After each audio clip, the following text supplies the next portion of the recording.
Bismillahirrahmanirrahim. Assalamu alaikum. Welcome to NEWSROOM. I'm your host, Khalid. But today is Friday, the 19th of November 2021, and these are the stories that we'll be discussing during the course of the show. We'll begin, ladies and gentlemen, with what is happening in Indian illegally occupied Jammu and Kashmir, especially when it concerns fake encounters and killings of innocent Kashmiris. This is what has been highlighted also by our Foreign Office in its weekly briefing, and it was also told that 5 innocent Kashmiris have been killed in these extrajudicial killings, and this is just not the only incident. There have been a spate of incidents over the last years in which these Kashmiris are killed and then they are labeled as being terrorists. Now, this is something that has been condemned far and wide by Pakistan on different fora, and this is our leading segment. Then, ladies and gentlemen, we are going to talk about Russia, its relationship with the United States of America as well as the West.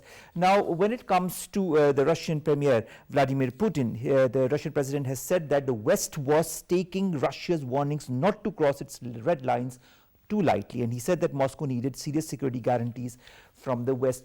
Is the tension between Russia and the West, Russia and the United States, increasing with time? What's going to go forward as far as that is concerned with the geostrategic and geopolitical arena of the world? We are going to discuss that in our second segment. Then, ladies and gentlemen, in our third segment, we are going to discuss the landmark anti-rape investigation and trial bill 2021 that was passed in the joint session of the Parliament, and all due to the efforts of Maliha Bukhari as well as other members. And of course, we'll be talking about the salient features of this bill, what it means for the perpetrators of rape, what it means also for the victims of rape.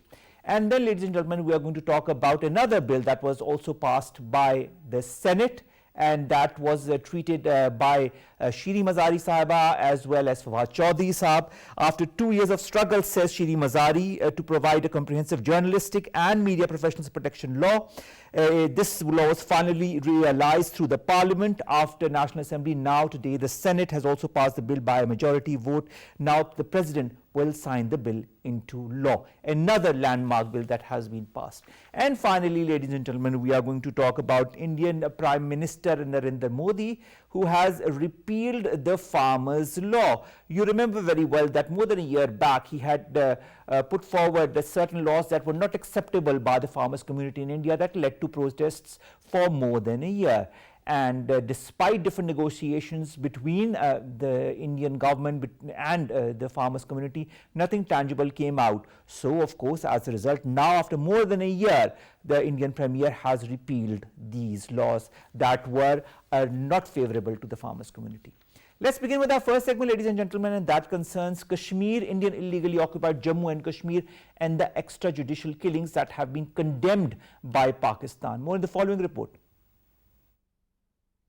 The Kashmir dispute depicts one of the most dangerous flashpoints in Asia, and which can never be resolved by unilateral measures, but Indian stubbornness is hindering its resolution. Despite Pakistan's commitment to international resolutions on the Kashmir issue, Indian regime continues to impose draconian measures in its bid to tighten the grip on the besieged valley. In its attempt to crush the indigenous resistance of Kashmiris, Indian occupation forces have martyred at least 30 Kashmiris in fake encounters or so-called cordon and search operations since 1st October. According to a statement released by the Foreign Office, the killings expose the unspeakable violence being perpetrated by the Hindutva-inspired extremist BJP RSS. While strongly condemning the extrajudicial killings of innocent civilians, the statement added that the killing spree of innocent Kashmiris by Indian forces continues with shameless impunity. The inhumane conduct of Indian forces also vindicates the incriminating evidence provided by Pakistan in a comprehensive dossier that unravels gross human rights violations and war crimes committed by Indian occupation forces in Indian illegally occupied Jammu and Kashmir.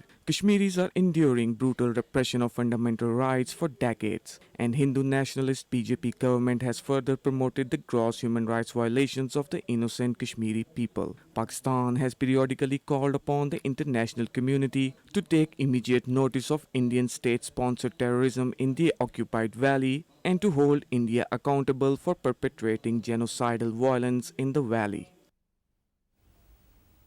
To talk more about this very important issue, we've been joined by Qamar Cheema Sahab, who's a foreign affairs analyst. Thank you very much, Qamar Cheema Sahab, to have joined us. Qamar Cheema, extrajudicial killings is nothing new as far as Indian illegally occupied Jammu and Kashmir is concerned.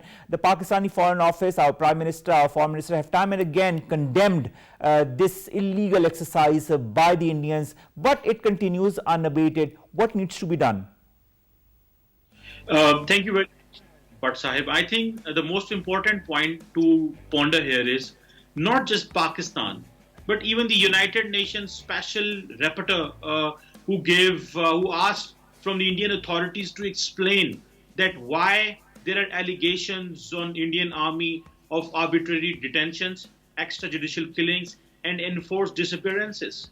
But Indians have not responded to these allegations which have come from the United Nations, although they have been proved that once you do not respond, once you do not reply to these kind of allegations, it means you are bypassing international law, you disrespect the global institutions, and you move away from the very UN Charter which India has signed at United Nations. So at this moment, Bhatt Sahib, it is not about Pakistan, what the Kashmiris and the Pakistanis want. I think the very basis of the international order, the very basis of this rules-based international order, which basically speaks of that any country which will not get a fair share, their rights will be protected. So right now we have seen that disputed territory of Indian occupied Kashmir, people are not getting a fair deal, but the international community is silent. But silent. Qamar Cheema Sahab, not getting a fair deal is one thing. Killing innocent Kashmiris in the name of cordon and search, so-called cordon and search operations, fake encounters and so on and so forth is unjustifiable and inhumane to the last category. I mean, why? Where are all the human rights organizations? Where are the bodies under the United Nations that need to condemn this? Well, Bhatt Sahib, I think you are absolutely right. International bodies only speak when some big change comes in Kashmir. For example, that the change that came in 5th August in 2019. Other than that, international media remained much of the time they remained silent. They highlighted much of the developments, but largely they forget what is going on there. So at this moment, what is important, for example, the platforms which are available to Pakistan. Very recently, the OIC delegation was in Islamabad, and I also personally met with that delegation, and we raised this voice that OIC and the Muslim friends of Pakistan, they need to take a very clear stance, and the stance must be collective. And since in next year in March, the OIC foreign ministers are coming in Islamabad, and we believe the pressure that will come from the Muslim world or from the OIC that may speak some volume, and that may pressurize the United Nations and India. Although India has good bilateral relations with the many Muslim countries, but yes, this platform can raise voice. And above all, I think at this moment, the way the Pakistan has established the Kashmir cell at the global embassies of Pakistan, Pakistan is raising voice, but Pakistan alone is not sufficient. This is a humanitarian crisis. This is not an issue. This is not a dispute between two countries. This is about humanity. And if any language the international community understands, Bhatt Sahib, that is a language of humanity. And I think the voices which are coming from the global civil society, they have been grossly ignored in global capitals. And the way India is being mainstreamed, this is violation. This is violation of even international law. Now, Qamar Cheema Sahab, also, on the one hand, there are these extrajudicial killings, the coordinated search operation and fake encounters and so on. Since October, more than 30 Kashmiris have been killed in such encounters. And in some of the cases, the mortal remains also are not given to the family so that they can give them their last rites. I mean, where is humanity when it comes to India, especially when it comes to Indian illegally occupied Jammu and Kashmir? Let's forget the rest of India and all the atrocities that are being committed to the minorities there, but let's concentrate to Indian illegally occupied Jammu and Kashmir. What's happening? I mean, at least give them the mortal remains. I've seen videos of their families crying for the mortal remains. Well, Bhatt Sahib, I think with every passing day, the Indian government, they are not showing magnanimity. They used to show magnanimity even sometime in the past, but just recently, when the Kashmiris were enjoying and happy that Pakistan won a cricket match, the Kashmiri students had to go behind the bars. They had to see a very tough time. Amit Shah, the top BJP leader, the home minister, visited Indian occupied Kashmir, and the Kashmiris was killed so that terror could be instilled in the minds and the hearts of the Kashmiris so that they do not come outside for the protest. So the BJP leadership has been openly saying that skin them alive, just take off their skin from the body and punish the Muslims. So in reality, what I have understood that since 2014, a new mindset in India has come, and that is to punish Muslims, and that is the only way. So they want to punish Muslims by calling them, for example, love jihad in India, and terrorizing Muslims, calling that Muslims are the one who are spreading coronavirus. And what happens in Kashmir, they are penalized for speaking for their rights. So only the Muslims are targeted. Right? Just today, Bhatt Sahib, the Indian Prime Minister has repealed 3 laws and he has taken back those laws because there was a pressure largely from the Sikh community. And the Sardars and the Sikh community have stood strong, and he had to repeal those laws. But when it comes to the Muslims, they are not getting a fair deal. Even if they are youth, they celebrate with Pakistan. Even if there are women who are targeted because their husband or their fathers have been involved in a struggle for having a homeland, separate homeland. So I think with every passing day, Muslims are being marginalized. They are All right, Qamar sidelined. Cheema Sahib, also I'd like to direct you towards the organizations that matter, that can put pressure on India, and that includes the United Nations. Now in the United Nations, Pakistan-sponsored annual resolution on the right to self-determination was adopted by consensus, and it was of course co-sponsored also by 73 countries, but was sponsored by Pakistan as well. Do you feel, I want to direct your attention towards the right to self-determination. This is what the people of Indian illegally occupied Jammu and Kashmir have been asking since time immemorial, and this is something that has not been accorded to them. Do you feel the United Nations can play some kind of a role? Obviously, the only institution which can play a role is United Nations. I think Pakistan has spoken very high of United Nations in the past, the way they have come up with certain resolutions on Kashmir. But I think some approach needs to be changed. Some kind of a mindset needs to be changed. And Pakistan needs to be aggressive at the same time. And Pakistan need to be more diverse on its dealing with the Kashmir. Pakistan would have to come up with a stronger economy, with a stronger so that the global audience can listen us at the same time, because the Indians believe that Pakistan is facing some financial challenges maybe, so we are not, the voices must not be heard. But remember, Kashmir is not about economy, it's not a business. This is a humanitarian crisis, and a humanitarian crisis must be dealt as per the global laws, be it in United Nations, be it the OIC and other platforms. If the humanitarian intervention is not done in Indian occupied Kashmir, if the President Biden, President Xi Jinping and other global powerful leaders, they do not intervene, still remember Pakistan and India, they are nuclear powered countries, and this is a very serious issue. If for long the Kashmiri people do not get justice, and with every passing day the Narendra Modi's government is buying high sophisticated weapons so that they can go for a destabilization in South Asia, because India is moving towards further enhancing its military capability and trying to buy more military hardware. So we find the destabilization is in process. On one hand, they have a challenge with the LAC, and then it's LOC, and then the Kashmir crisis. So Pakistan would have to take certain strong measures where we can take the matter globally, and we can raise the voice. Not just, isn't Pakistan taking that narrative globally? Hasn't Pakistan done enough? Hasn't Pakistan been talking about the atrocities being committed on the people of Indian illegally occupied Jammu and Kashmir by the Indian forces, by the BJP government? I mean, how much more do you feel Pakistan needs to do? Pakistan has done enough, Bhatt Sahib. But I think the Prime Minister and the other leaders, they should have gone to the UN General Assembly this year even.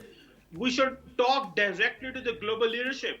We need not to get ourselves isolated. We need to speak up. We need to raise our voice, and we must not miss the global platforms, which matters a lot. So if this time we would have gone to the UN General Assembly, Had there been some personal connections, we have further accelerated the progress, and we have further informed the international community how much this issue is important. But since a foreign minister was there, he did a good job. But I think Prime Minister Imran Khan, with his personal touch to this issue, But has Qamar Cheema benefited. our Prime Minister has addressed the United Nations General Assembly session more than once. More than once he has addressed the issue of Indian illegally occupied Jammu and Kashmir and the atrocities that are being committed.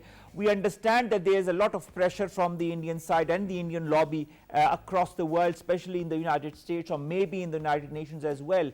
But the onus of responsibility does not lie just on Pakistan alone, does it? Oh, obviously, the Pakistan is doing what Pakistan can do. But my perspective was that when Prime Minister Imran Khan speaks, that makes global headlines. So this is what I wanted, that had he been to the UN General Assembly personally, although he spoke, he gave his perspective, but being in New York would have made a further good difference. But the way Pakistan is highlighting this entire issue, the way the OIC delegation came last week, and how Pakistan is going to bring to the OIC foreign ministers in Islamabad, obviously that will make global headlines when the foreign ministers of the 57 Muslim countries will be in Islamabad. And obviously the topmost agenda is to talk about the inhuman attitude of the Indian military, and to force international community and to force the Muslim world that this Kashmir issue is still a voice of the Muslim world, and this is a collective voice, and this voice must not go unheard.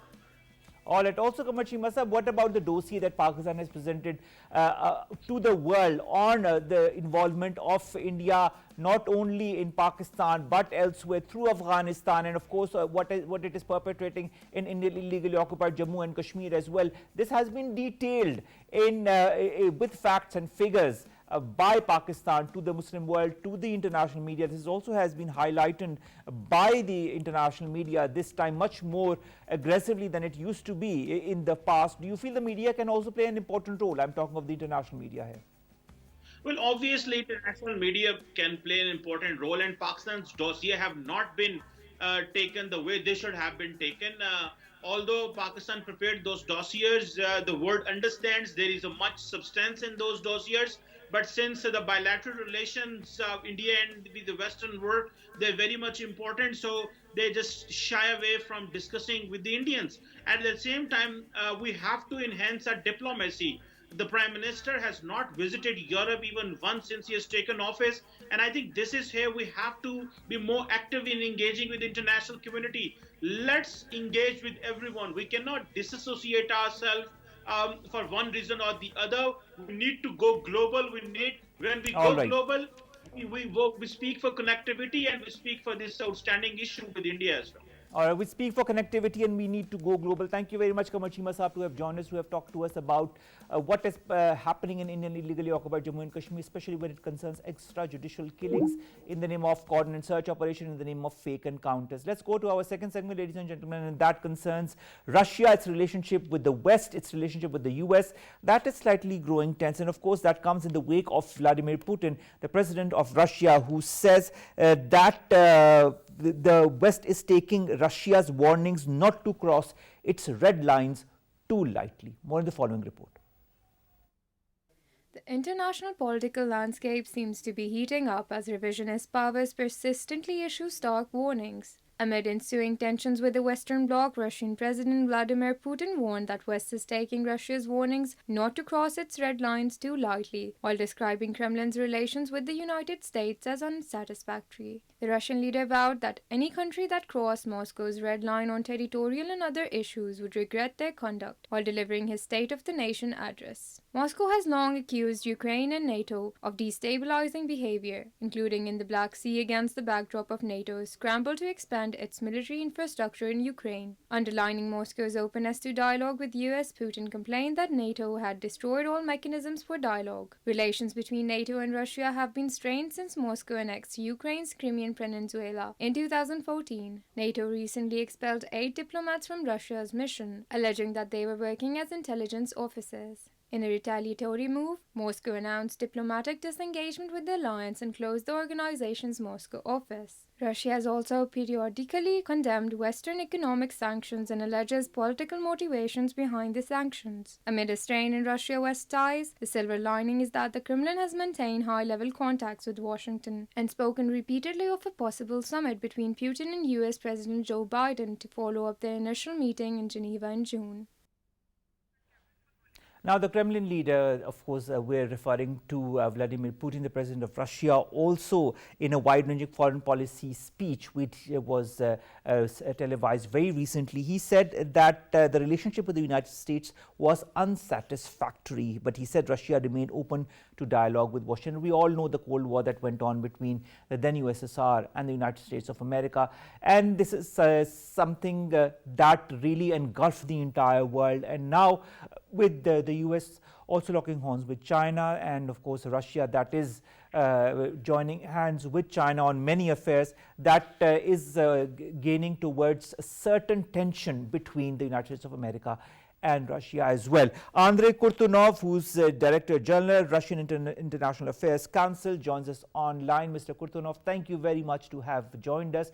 Mr. Kortunov, how do you take Vladimir Putin's policy speech that was televised very recently as far as his relationship with the West, especially the US, is concerned?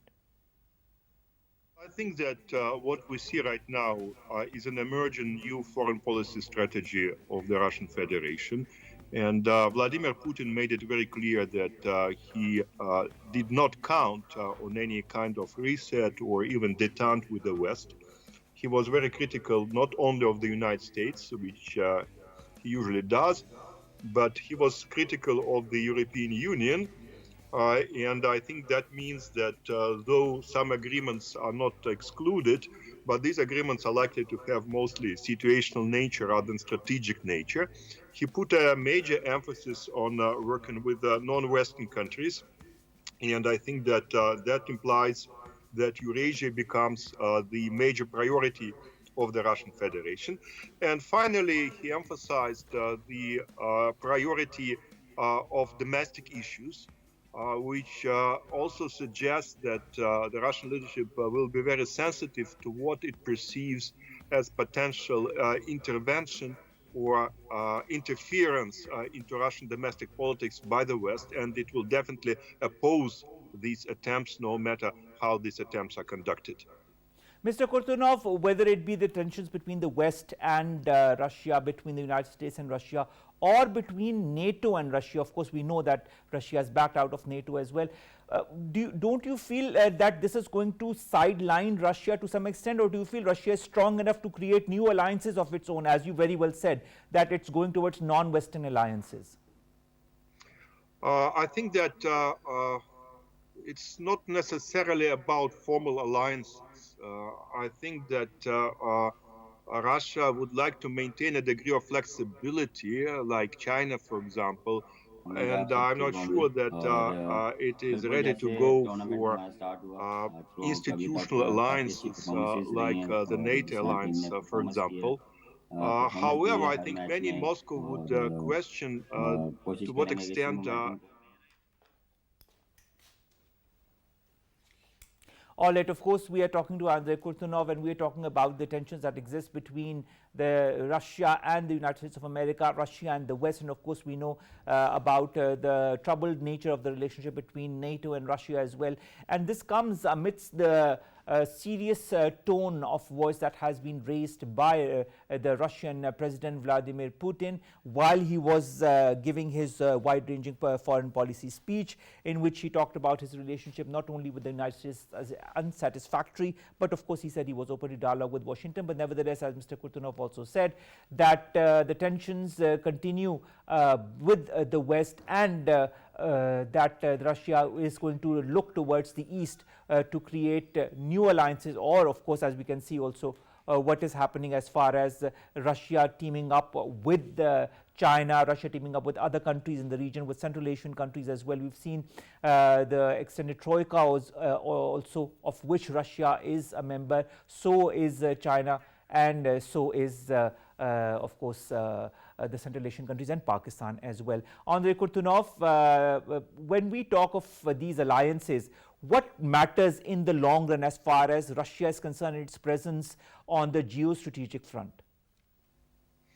Well, I think that Russia feels quite comfortable with a number of multilateral arrangements that it has at its disposal. Definitely, one of the top priorities for Russia is the Eurasian Economic Union.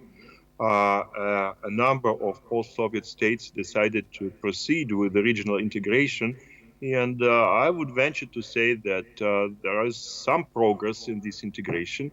At the same time, we have the Shanghai Cooperation Organization, and this institution has evolved into a rather visible actor in Eurasia. We had an extension of this institution to embrace not only India and Pakistan, but also Iran. So this is a growing organization with a lot of potential. Russia is a member of the BRICS. And again, with all the limitations of this institution notwithstanding, BRICS remains an important source of various international initiatives and coordination of development strategies of major non-Western countries. So there are a couple of formats in which Russia can operate on the multilateral basis. But I think that Russia still emphasizes the bilateral dimension of its foreign policy quite significantly. And it tries to reach out to countries with which it didn't have a lot of cooperation, including countries in the Middle East, in South Asia, like Pakistan, but also in places like Africa. For example, we had Russia-Africa Summit 2 years ago, which was quite successful. Almost everybody, all of the African leaders came to see Mr. Putin in Sochi. Russia has strong relations with a number of countries in Latin America, including Cuba and Venezuela and Nicaragua and a number of others. So definitely Russia tries to position itself as a global power with a global outreach, and it's yet to be seen to what extent Russia is successful in doing that. All right, Mr. Kortunov, also when it comes to NATO and Russia, of late we must have heard around the 13th of November, Vladimir Putin had talked about NATO and talked about the NATO drills in the Black Sea, which he said were a serious challenge for Moscow. Do you feel that relationship that is extremely strained, and of course with Russia backing out, do you think there's a possibility of some kind of a working relationship in the future? It's really hard to tell. I think that we will have to restore some kind of dialogue with NATO, because both sides are concerned about the relationship which is not controlled. They both would like to cut the risks of this uncontrolled confrontation and hopefully to reduce the costs of this confrontation. And this is what the NATO-Russia Council was supposed to do, but now this council is basically dead.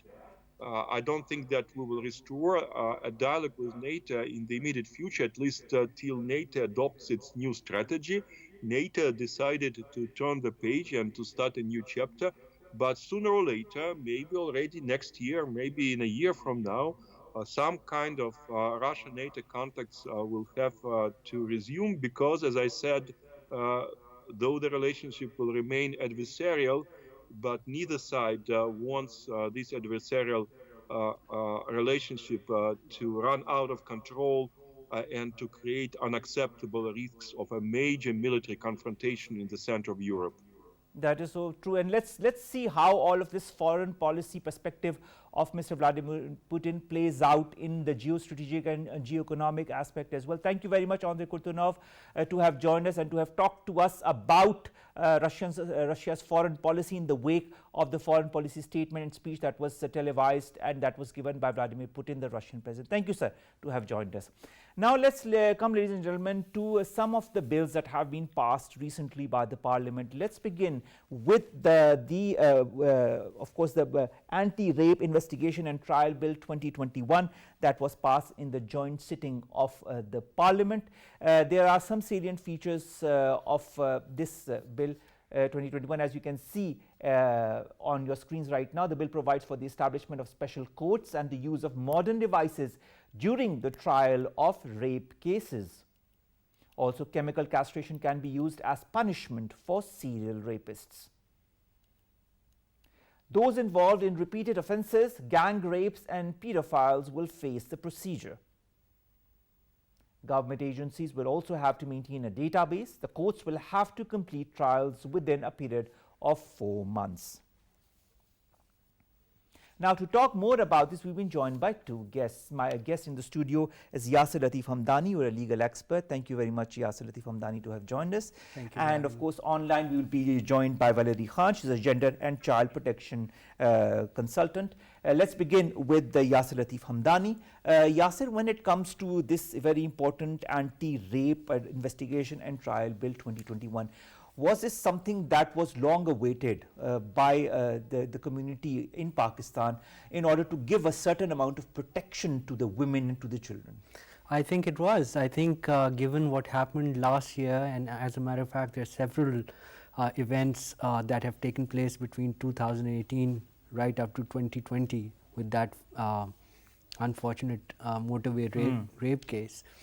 The nation has been quite sort of waiting for and has been anticipating some sort of a legal solution to what has become an epidemic, the rape epidemic, as it were. The thing with this law is, I think it's something that should have come much earlier.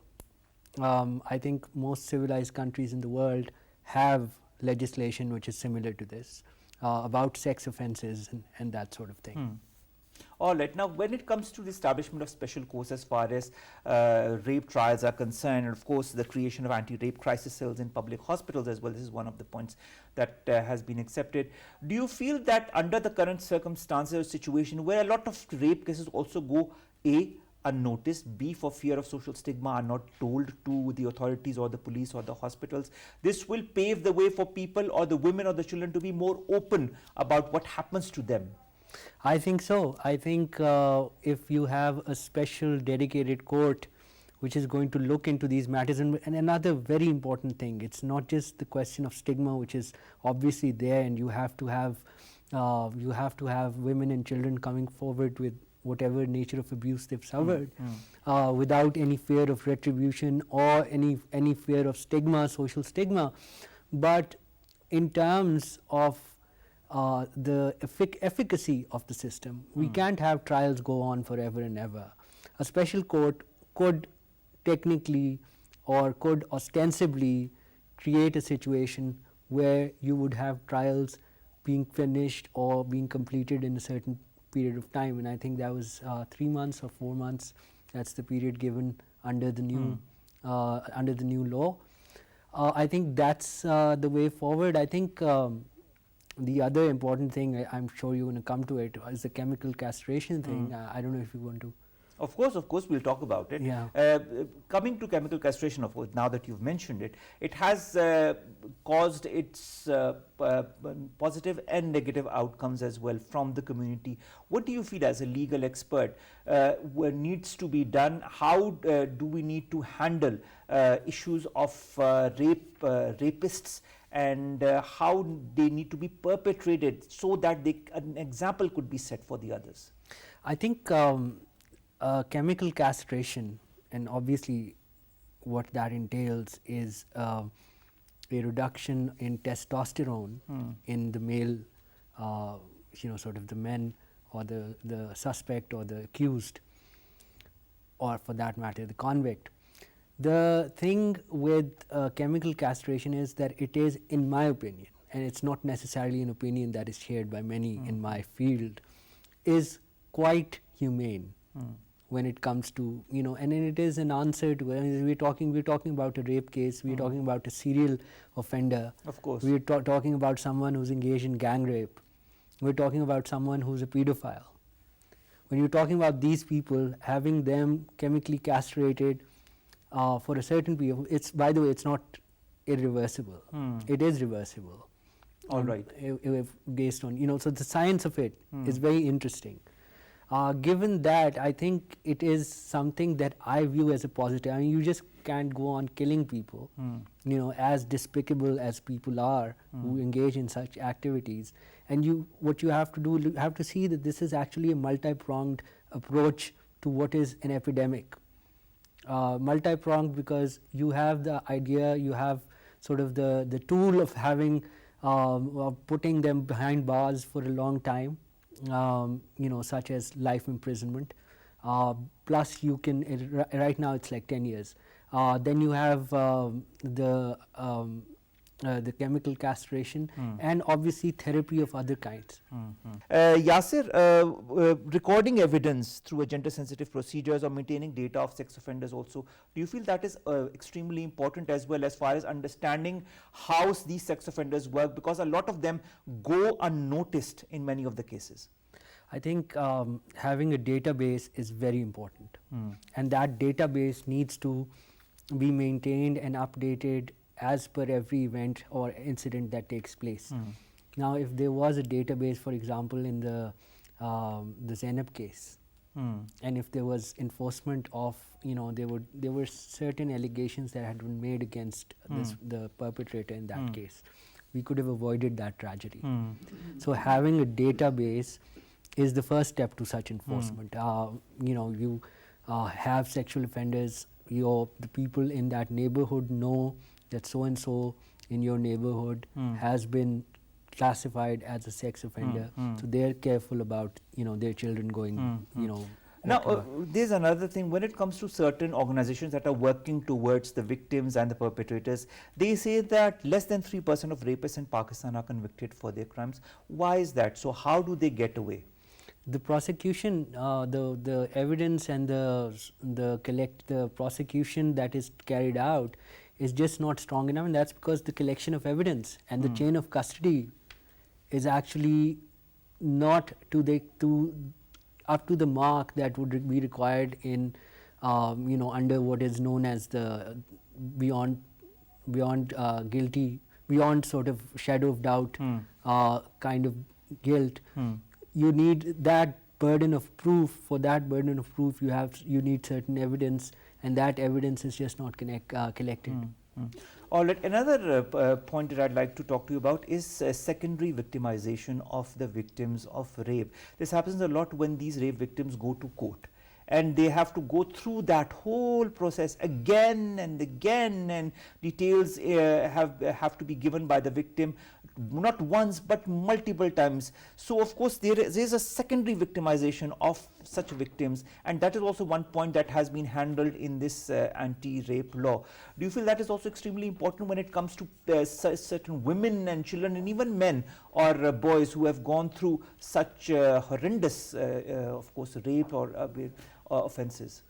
I think one of the biggest stigmas that come out of these, and the reason why these victims or people who've experienced women who've experienced harassment or children who've experienced harassment, the reason why they don't come forward with their complaints is because when they do and there's a trial, the lawyer who's cross-examining them will inevitably ask questions that would be very, very embarrassing.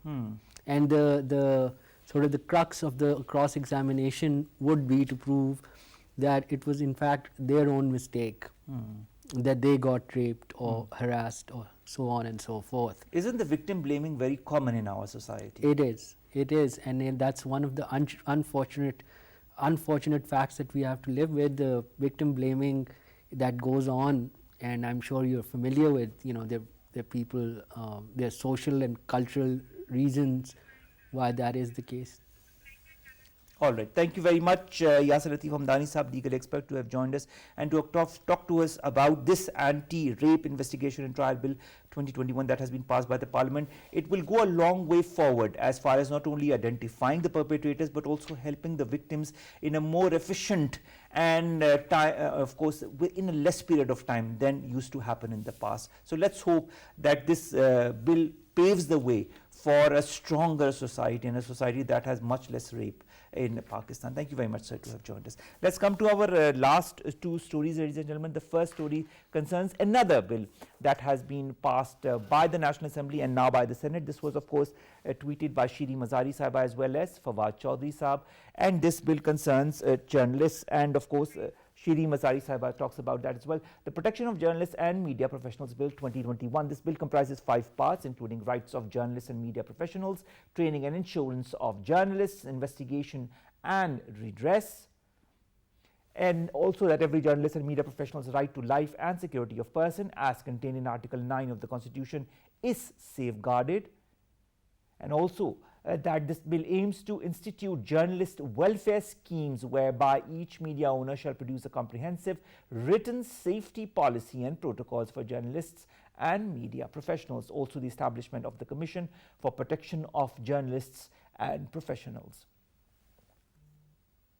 This is a very important bill for the journalistic community in Pakistan, and it gives them a certain protection that was long awaited, and this government has finally given it, and it has been passed by the National Assembly and the Senate, and now it needs to be ratified by the President of Pakistan, Dr. Arif Alvi, in order to for it to be made into law. So of course very important bills that have been passed recently by the Parliament. We've talked about the anti-rape bill, and of course here is the bill for the protection of journalists. And finally, let's come to India, where Narendra Modi Sahab, who's the Prime Minister of our neighboring country, has finally accepted to repeal the 3 laws that he had put into play as far as the farmers and the farming community is concerned. We remember very well it was more than a year back when these laws were placed, and after that there was a lot of hue and cry from the farmers community across India that led to a lot of protests all across India, especially on the outskirts of New Delhi. It led to a lot of issues. We also saw BJP leader's son killing some farmers in a roadside accident, and a lot of things happened. And now, after more than a year of negotiations, of protests, of nothing coming out, the Indian Prime Minister has finally he has taken the action of repealing these 3 laws. Is it a political action? Is it because he wants to secure the BJP's place in the coming elections? Only time will tell. With that, we come to an end of today's newsroom. It's the end of the week. It's a Friday. We wish you a great weekend. At the same time, stay very vigilant. Follow the SOPs. Get yourselves vaccinated if you haven't. And stay safe. Allah Hafiz.